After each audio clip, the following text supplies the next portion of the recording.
Welcome to Unix programming course. Before we see any programming in Unix environment, okay, it would be better to understand what is this Unix operating system, and then we'll go for programming. Okay. The basic idea behind when once the important aspect about this Unix programming is, in fact, in order to do any programming in Unix environment, we need to be aware with what is Unix operating system. Unix is an operating system which is actually developed in earlier 1969s, and it is an open source operating system. Strictly speaking, Unix is not an operating system, it is a set of specifications, it's a standard, and there are many operating systems which has implemented these specifications. For example, Red Hat is one of the Unix based operating system. Similarly, you have SUSC, so on. There are many Linux distributions. In order to understand the architecture of Unix, okay, we'll see what are the functionalities of a general operating system and how this Unix offers this kind of functionalities. Okay. So a discussion will be from these two books. One is Unix the Ultimate Guide by Sumita Das, and Advanced Programming in Unix Environment by Stevens.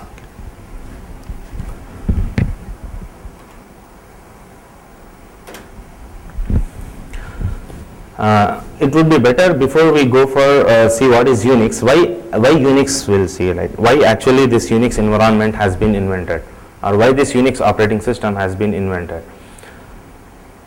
People want some environment wherein they want some efficient programming environment for developing programs.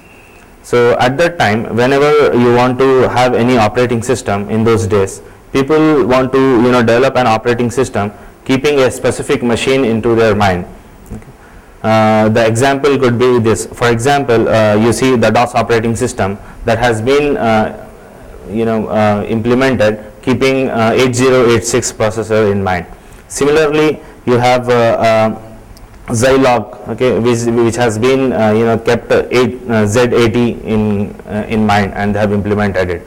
So earlier, whenever people need to have an operating system, they used to customize the operating system, or they used to implement the operating system keeping a specific machine in their mind. Now people want an efficient environment in which now the problem with this kind of philosophy is, if I want one kind of operating, if I want to run one kind of application which is running on one operating system, I may not find that application on other systems, because other systems may have different operating system running. Okay, so the problem was the operating system which is running on one machine will not run on another machine, because every machine has its own instruction set. So keeping that in mind, and people was looking for an efficient environment. So the founder of this Unix, Ken Thompson, right, he has introduced this operating system. In fact, earlier when this Unix operating system was implemented, this was also implemented keeping a specific machine into its mind, the DEC PDP-7, okay, Digital Equipment Corporation and Programmed Data Processor 7 machine. Now later on, it has been implemented using higher level languages like C, and this operating system has become portable.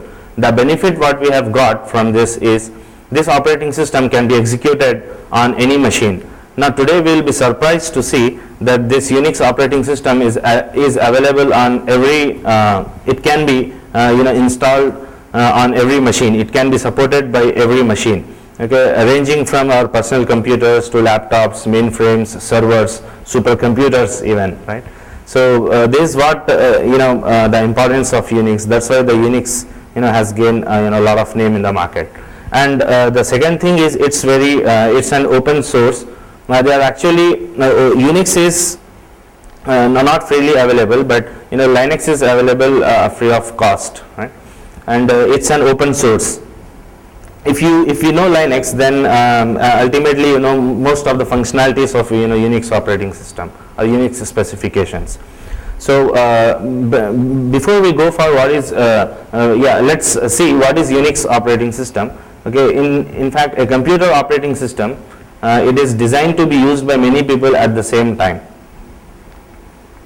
It runs on a variety of processors, as I have mentioned that earlier people want to develop a operating system keeping a specific machine into their minds, but now Unix will run on every operating system, ranging from PCs to supercomputers, servers, okay, on every machine.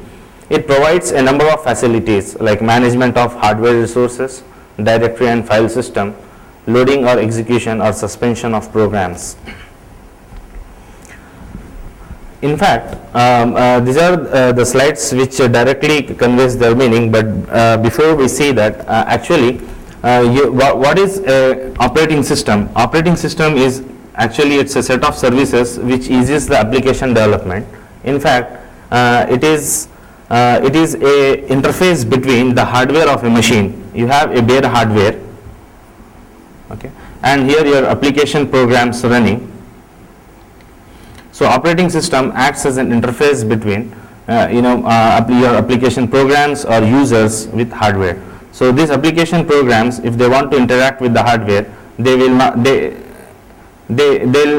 directly interact with the hardware, because we have an operating system. It hides this hardware, all the complexities which are associated with this hardware, and allow us to talk to the operating system, and operating system in turn talks with the hardware, and as a result it provides you easy management of hardware resources. Okay, every operating system provides this facility of directory and file system. The importance of Unix operating system is it has a file system. Everything in Unix is a file system, is a file. For example, file is a file, directory is a file, and any device is a file, okay, process is a file. Everything can be imagined as a file in a Unix operating system. Now, one of the important functionalities we'll see in next slide, the key features of operating system. Okay, let's go through this point. Operating system is also responsible for loading and loading of a process or programs from hard disk to main memory, and execution of a program and suspension of a programs.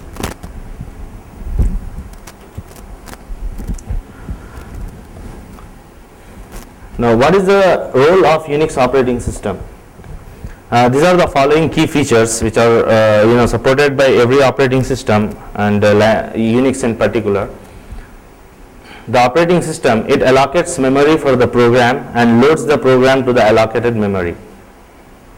Now, it is very important according to the von Neumann architecture, which states that we cannot execute a program without memory, or it follows the stored program concept. So any program, if it needs to be executed, needs memory. Now, it is the responsibility of the operating system to allocate memory for that program, and after allocating that program, the next responsibility of the operating system is to load that program to the allocated memory so that the program gets executed. Now, another key feature of an operating system is to load CPU registers with control information. What do you mean by loading CPU registers with control information? What is the benefit of loading CPU registers? See, as we know that every instructions are executed by CPU. Okay. This is for example a CPU, and I have a program in disk. Okay. This program 1, and I have a memory. Okay. When the operating system has loaded this program into memory, it becomes a process, and this process will be executed by the CPU. So at a time, one CPU can execute only one instruction. That instruction may belongs to any of these processes. Assume that this CPU is executing this instruction, the instruction of this process P1. Now, for executing this instruction, okay, every instruction might be combination of variables, identifiers and all. So all those will be kept. For them to hold, CPU has registers, very small memories made up of semiconductor devices. So this process, all these variables are stored in these registers, and CPU will perform execution on this. Now when another instruction is executed, it is necessary for this CPU to remove all the contents from this register and load the status or load the variables of another instruction. Now this CPU will not do on its own, but operating system will do this. Neither any application can do this. Only the operating system is the software which is responsible for loading the CPU registers with control information. It means every instruction, suppose a program has specific instructions I1, I2, I3 and I4. Okay. Now loading the information which is associated with I1 and keeping them into the registers, okay, this is called context, CPU context information. Okay. So this context switching is done by the operating system. No other application has that power to change the registers of CPU, okay, than the operating system. So operating system is responsible for loading CPU register. This is also called as context. Whatever the CPUs are loaded with data, the data is called context. So context switching, meaning the CPU is executing, might be another instruction, so that it has to reload the CPU registers, or the CPU might be executing another instruction of another process. Further, it has to reload the CPU registers. Okay, so this is called the control information. How the execution flows, okay, is decided. It is decided by the it is how the execution is flowed is decided by what are the contents of these registers. So loading of these registers and and reloading and keeping them recording the context and saving, this called context saving, is done by again your operating system. Right. So that's what the meaning of CPU loads registers with control information. And of course instructions are executed by the CPU, and only operating system monitors this execution. Now, program needs access to hardware. Yes, every program needs access to hardware, but the important point here is that program by itself cannot access the hardware.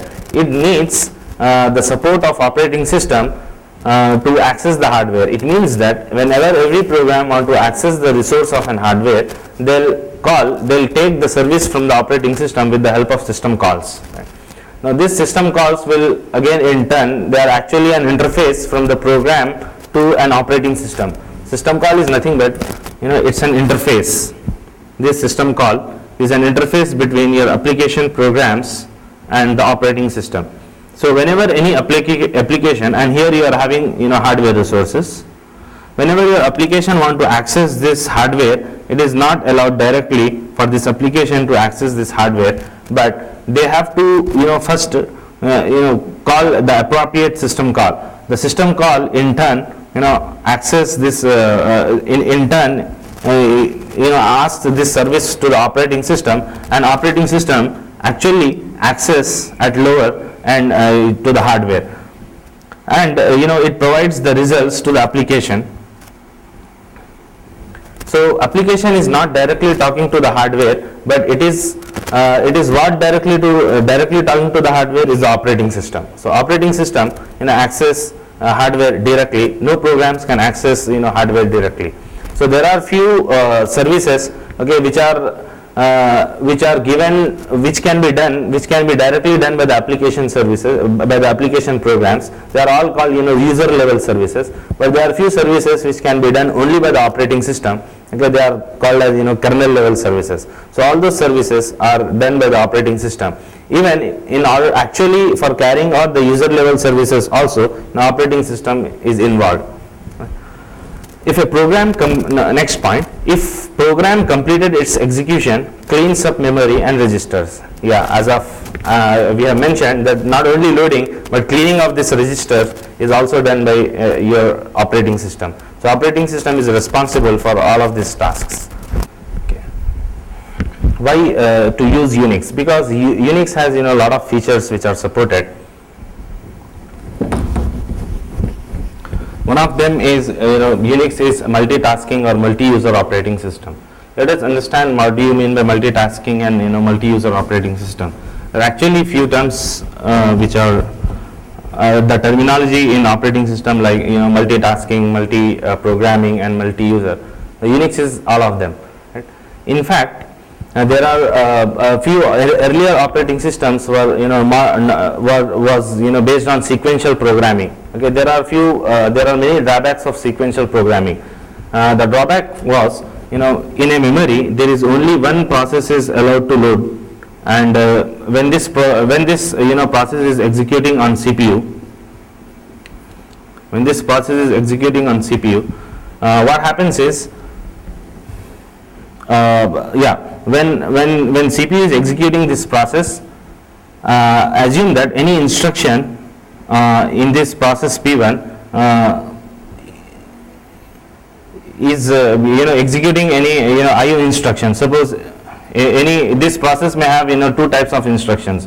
One is CPU intensive instruction, or they may perform some IO operation, meaning accepting input from the keyboard or displaying output on a monitor, or printing output onto a file.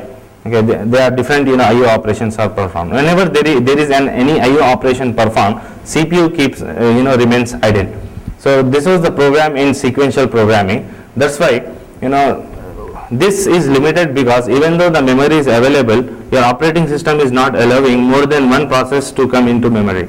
So the functionality of the operating system has to be changed so that it supports multiple processes in a memory, so that in a memory multiple processes can reside simultaneously. This is called multi-programming. Okay. So multi-programming is nothing but it is the ability of a operating system to accommodate more than one process in a memory simultaneously. Okay. Multitasking is actually a multi-programming with preemption. Okay, if it is allowed for a process, suppose this process is executing, okay, and if the operating system allows to switch from this process to another process, this switching doesn't necessarily means the completion of this process P1. Okay, it means that this process P1 is executed half, and it has been preempted and executing another process P2, and again it may come back later. Okay. That is called preemption. Okay. In between execution, while process P1 is executing, in between, if there is a jump from this process P1 to process P2 instructions, okay, now after executing some part of instruction, again it may come back or jump to some other instruction of some other process. Okay. If this preemption with multi-programming is there, then it is called multitasking. What do you mean by multi-user? Simultaneously, two or more than two users are accessing the resources of a system, and every user is getting an impression that he is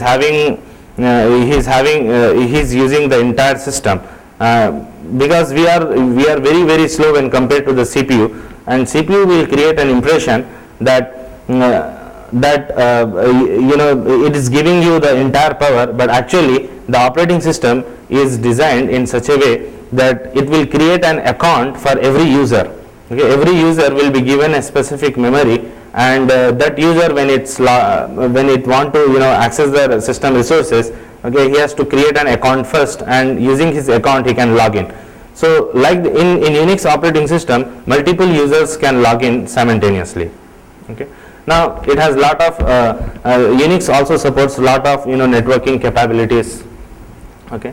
Networking capabilities within a system and across the system, like two processes can talk to each other using pipes, okay, or using sockets, and other data structures like queues, etc. Earlier, when first the Unix operating system was developed, it was only command line argument. It was only a command line. It's like when you open a Windows operating system, okay, click on start and go to command prompt, okay, we'll get one black screen. So earlier Unix operating system used to have that kind of interface with the users. It means it was not graphical, it is not GUI based. There were no graphical user interfaces in the earlier operating systems, but nowadays we have a very good GUI. At that time when the Linux was invented, was invented. It was actually it was actually meant for community, research community, and for industry people. They want more performance rather than user convenience. But nowadays operating system is getting success only if it is good in GUI, right? So that's why they have supported this graphical user interfaces with command lines.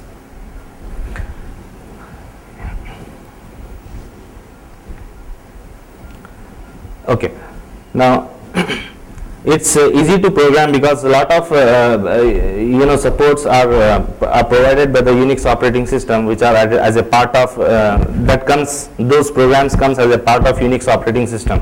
For example, you see in Windows we have in Windows, if I want to execute any C program, then I have to install a C compiler. But whereas in Unix operating system we get compiler as a part of operating system. So there are many other tools which come as a part of operating system.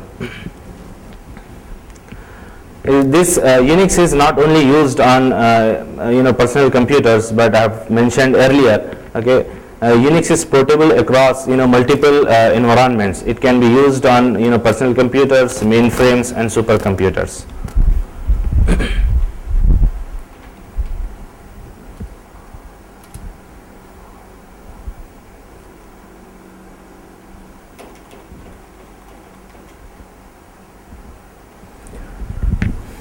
This Unix operating system, earlier it was coded in assembly language, but now because in order to achieve portability, as just now you were talking about, because it is portable, it is possible for every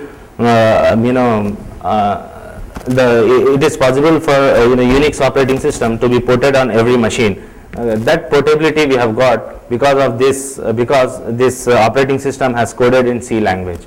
Okay, because we don't have we have got independence because we have implemented this Unix operating system in C. It provides number of facilities. We have already completed this, that it provides a lot of facilities like management of hardware resources, directory and file system, okay, loading, execution, and suspension of a program. This little about history of Linux. That first this Unix was invented at Bell Labs in 1969. The name Multics. The pioneers were Kernighan, Ritchie, and Thomson. Then later on in 1970s they made it as Unix, which is freeware.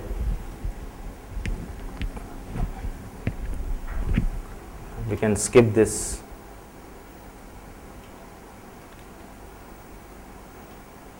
Okay, let's talk that each user when they want to access the hardware and the Unix operating system is installed on that, then that user will have their own space called account. As I have told you that the multiple users can access the resources of a machine. For that the operating system should support multi-user capability. For that, in order to support this multi-user capability, this operating system creates space for every user, and that space is called as account. So that account, this account, when it gets created, you have to give the name of an account and the password to enter into your account. So whenever you give the password and username and password to the operating system, okay, it will do some environment variable settings and keep you into your home directory. So this is a snap of like for example here the user ID is AD and password. The good thing here is the password, even it doesn't shows you in stars, right? It generally takes like it works like get pass function in C, which accepts input from the user, but it doesn't echoes it back. Okay. Now when you log into your account, okay, it depends like what type of shell you are using. Okay, it may display this dollar prompt, or it may display this, or it may, okay, this difference in shells. So So we are using bash shell, burn again shell. By default, the prompt will be this. It means that this is a normal account. For an administrator account, we have hash.